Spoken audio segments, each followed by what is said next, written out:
For many, many years on ESPN, I would see him repping the locals. Now on NBC, watching him on Football Night in America. And you've worn it sometimes, Matthew. You've been on the wrong side of jokes. People have pushed this team around, and you've stepped up for them. And I said, we got to talk to Matthew this week. He's one of the good ones. How are you, buddy? I appreciate it. It's a lot more fun this week than it has been in the last 20 years. But yes, I am part of the faithful. Absolutely. And it seems like there's a lot of people all of a sudden on the bandwagon, people that are like, oh, I love this. I'm like, where have you been? Where have you been, the last 10 years, last 5 years, So true. So I appreciate it. Don't you feel like that? I feel like there are a lot of people, and I don't mind the bandwagon. I get it. We're an easy team to root for. Jayden is easy to root for, but there's part of me that sort of feels like, some of these Johnny-come-lately types where you're just like, where have you been? Like, you can't be a true fan if you didn't have to live through the Snyder era. You know what I mean? Like, which is, by the way, this is what makes all this so much sweeter, is that it happens so soon. I mean, it just goes to show you, as soon as we got rid of that guy, that, good things could happen. Yeah, I think they're the cool kid right now, and they've got the cool quarterback. So that makes them, a hot commodity, and everyone's trying to claim them to an extent. So are you local? What's your background? How are you such a fan of the team over the years? I lived in Virginia till I was 12 years old. So I grew up there. And before I moved, and then I've moved around since I was 12. But from the time I was, basically born until I was 12, I lived in Richmond, Virginia, and Charlottesville, Virginia. My father's a college professor, actually. And so he taught at VCU and then later at UVA. So, back in the day, I mean, this is how long I've been a Commanders fan. Like, I remember when Jack Pardee was the head coach. Like that, when I was a kid, when I was a little itty bitty kid, Jack Pardee was the head coach. And I remember, obviously, I was probably 9 or 10 when Joe Gibbs was hired. And so, throughout the Gibbs era, and that obviously cemented it for me, and, been a Washington fan ever since. We're fairly close in age. Matthew Grant's like 11, but you and I are I think I'm maybe a couple years behind you, but logically, I would have given it up several times. But like you, I lived through it and it was in my blood, and the joyous memories, like, it's, even if I pretended to quit them, I would still care. What moment where you go, you know what, if I could, I would walk away? Do you have one of those? Oh, there's so many over the Snyder era, but you're right. Like, it's in my blood. I mean, it's in my blood since I have pictures of me as a little 5-year-old running around with a Redskins helmet. I have one of my first autograph. I think the first autograph I ever got was I got a Ken Houston autograph and I got a Joe Theismann autograph. Like, I sent away to the team and I got like a 5x7 card that they signed for me. That's, I was so thrilled. And so, I remember my dad taking me to, a game or two at the old RFK. So it's in my blood. It's my first love. It's the first sports team I ever fell in love with. I used to collect, football cards and everything like that. So in terms of times of when I've given up, and I've written about this, I write a column every week, originally for ESPN and, sites before ESPN. And then now I write it for NBCSports.com and Rotoworld.com. And, I've talked about my fandom many times over the years about, like, I wish I could quit them. Right. I'll tell you, the one that just comes to mind, and there's so many low points, right? But the one that comes to mind was when Bruce Allen got up there and said, we have a damn good culture. That press conference, right, just infuriated me so much, because there was so much that was wrong with the team, and so much that I really lay at the feet of Bruce Allen, who I think is the worst general manager in professional sports history. You know what I mean? And like, his entire existence was because he was enabled by Dan Snyder, and, and everything that's come out has sort of proven that out. But I just remember when he got up at that press conference and took no accountability and basically was like, everything's fine, right? He was the real life version of that meme that you've seen where it's, it's the dog sitting at a table drinking coffee and there's flames all around him. And he's just like, it's fine. everything's fine. And you're like, what are you talking about? Damn good culture. What are you talking about? Any of this stuff? Like, it's awful. You know what I mean? And, I think he was the 5th losingest general manager during his tenure. Like, there's a zillion stats that we can point to, and, how he botched Kirk Cousins, and, how he botched Trent Williams, and anyway, on and on and on, and just how bare the cupboard was, from all his terrible draft picks. And anyway, so Bruce Allen presser, like by the way, Matthew, was also gave us this gift. We're winning off the field, but we got to start winning on the field. The old, we're winning off the field. Now it's just about winning on the field. So feel better, we're winning off the field, because Dan gave away a turkey last Thanksgiving. Yeah, right. Yeah, exactly. I mean, it's off winning off the field. Well, you sued a grandmother, you animals. Like, you know what I mean? Like, I could do an hour just on, stuff that infuriated me during the Snyder era. But we're here to talk about positivity, and it just goes to show you. It just goes to show you. I mean, I don't think there's been ever a greater contrast or more perfect example of what ownership means in professional sports than what the Commanders, in one of the biggest markets in the NFL, and the ineptitude that they showed for over 2 decades under Dan Snyder. And as soon as you get a professional sports owner in Josh Harris and his ownership group, as soon as you get somebody like that in here, all of a sudden, what do you know? I mean, and you've heard Josh Harris talk about this, right? Like culture, hard work, people.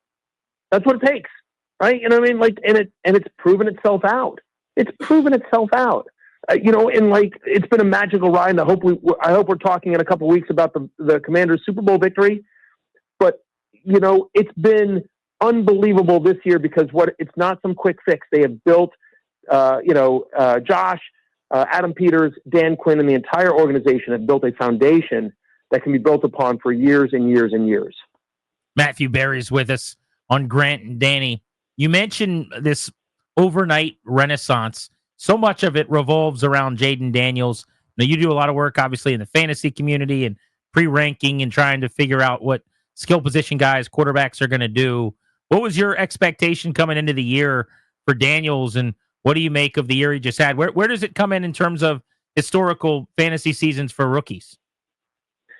I mean, it's nothing short of amazing. Like, I think I tweeted this out the other day where I said something like, I was quote tweeting somebody else that had a stat. Like, I think it was the Daniel stats, like, how many games he's had with 0 turnovers and 0 punts. And it's more than, guys like Montana and Brady and everyone combined. And I said, pick a stat, any stat, and they're all insane when you talk about Jayden Daniels. And so it is one of, if not the greatest rookie season by a quarterback in fantasy. I haven't actually looked at it from a historical perspective to really look at the points. I mean, do you call Patrick Mahomes' rookie season? Like his technical rookie season, he only played that one game against Alex Smith, but the next year when he was a full-time starter, unbelievable fantasy year. Lamar Jackson's first full year as a starter, unbelievable as well. But it's right up there. But what I'll tell you is that I had Jayden Daniels as my QB8 coming into the year. I had him on my preseason love list. I had him on the short list for my ride or die, and I desperately wish I had actually chosen him for ride or die, but I thought, everyone's going to think I'm just being a homer, if I pick him as my ride or die. So I'm not going to do that. I regret that now, obviously. But, yeah, I was very bullish on him, but I didn't expect this. I would be lying if I said I expected him to, have such a high completion percentage, to be as brilliant as he has been. Because what I've said is, I've said this on air before. What's incredible, there's so many different things that you can point to about Jayden Daniels' brilliance. But one of them is that, guys, I would argue that Jayden Daniels is playing with a worse core than he had at LSU last year. He was throwing to Malik Neighbors and Brian Thomas last year in college. And make no mistake, Dyami Brown and Olamide Zaccheaus and Noah Brown for a while in the season, they've had nice moments and they've really stepped up. And Dyami Brown has been fantastic in the playoffs. But,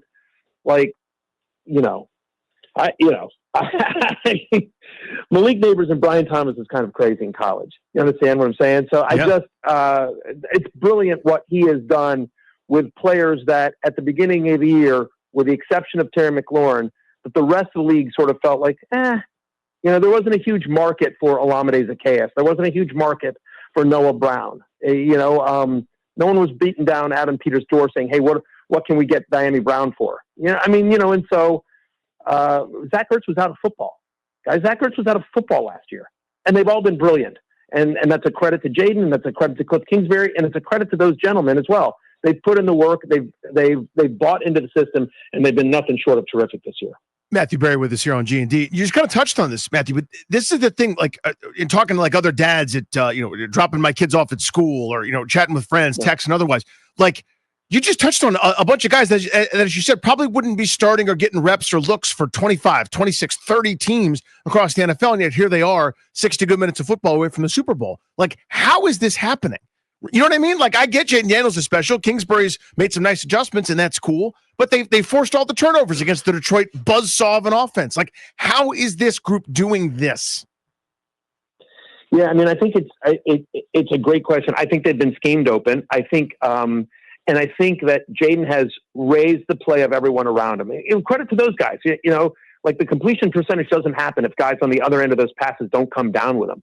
You know, you think about that long pass last week to Dyami Brown with and we've seen all the pictures of the guy hanging on him. He's literally like, he's holding Brown's, helmet and Brown still comes down with it. So credit the guys for coming down with the balls when they're thrown to him. But I think it's a combination of all those things that Kingsbury's play calling has schemed them open, that Daniels continually makes the right read and also just throws a perfect ball, right? The saying goes, there's no defense for a perfect pass. Brady said that on the broadcast, and he's absolutely right. I mean, that's what it was. That long pass to Dyami Brown, that was a perfect pass. I don't know what you can do to defend that. And so I think it's all those things, but I also think there's a level of sort of believing in yourself and believing in the team. Everything, and you guys are there locally, and so you see it more than I do on a national level. But it seems like this team is insanely close off the field. That locker room is tight, and that's a credit to DQ and the foundation and the culture that he's built among the team, and everyone is bought in. And Daniel seems well above his years as a leader on that team, and I just feel like it's just one of those things. Like, think about Tom Brady. Think about some of the years that yes, Brady had Randy Moss but there were times where like he's out there throwing to Rashay Caldwell, but they always seem to make the play because Brady was Brady and he elevated the play of people around him. And I think that's what Jayden Daniels is doing here as well. Just people want to step up and play to the level that he's inspiring them to do. Matthew Berry on G&D. You're on the Fan. Before we let you go, what do you think? How much of a chance do you give him against the Eagles? I think we have a really good shot. Here's what I think. Be honest with you guys. I think we have the better quarterback, and I think we have the better coaches. I think they're probably better than us everywhere else, but that's all right. We have the better coach and we have the better quarterback. Those are the two most important things in a football field. And if you have those two things, you absolutely have a shot. We're underdogs, but we were underdogs. No one gave us a chance against Detroit. No one gave us a chance against Tampa Bay. We were underdogs. And if we end up beating Philadelphia, we'll be an underdog to the Bills or the Chiefs in the Super Bowl. It's all right. We've been an underdog the whole year long. It's going to come down to turnovers, right? The way the Eagles, I actually didn't think the Eagles, should have beaten the Rams or the Packers. They haven't looked that impressive, but in each game, they got a couple of turnovers against the Rams. They got a couple of turnovers against the Packers. And they ended up winning. How do we win? We got the 2 turnovers against Tampa Bay. We got the 5 against Detroit, plus the 4th and 2 where they had 12 men on the field, which was kind of a turnover on the line side of the ball. Like brutal beat for those guys. So I think it's going to, it's a cliche, but I think it's going to come down to defense. And can we get a couple of stops? Can we get some turnovers? I think the most important thing is also how does our offensive line hold up? I'm nervous about, the Cosme injury. I hope we've got a plan for Jalen Carter. I hope we're double teaming him every single play. And so I think line play, that's the biggest issue for me is like, how well do we hold up against their defensive line? How well does our defensive line hold up against their O-line? Because, they were just, getting these big holes for Saquon the last couple of weeks. And so can we contain Saquon? Can we win the battle of the line? And then also, can we win the turnover battle? I think we've got a very good shot. You know what I mean? I like our chances. I feel like every time anytime people have doubted this team, they have come through. So I like our chances. It's fun to say. Matthew, this is awesome, man. Real treat to speak with you. Thank you. Appreciate it, guys. Hail the Commanders. Hail victory. Be good. There's Matthew Berry. He has been a very public fan in the media since his early days at ESPN as their main fantasy guy.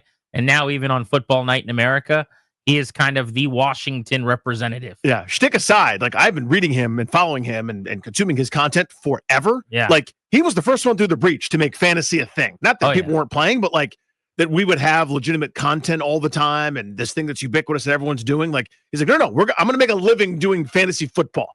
And, now everybody follows. It seems normal, but one of the pioneers, man, that's awesome. Also that whenever called upon, by the way, that little Washington bent was in there. I love it.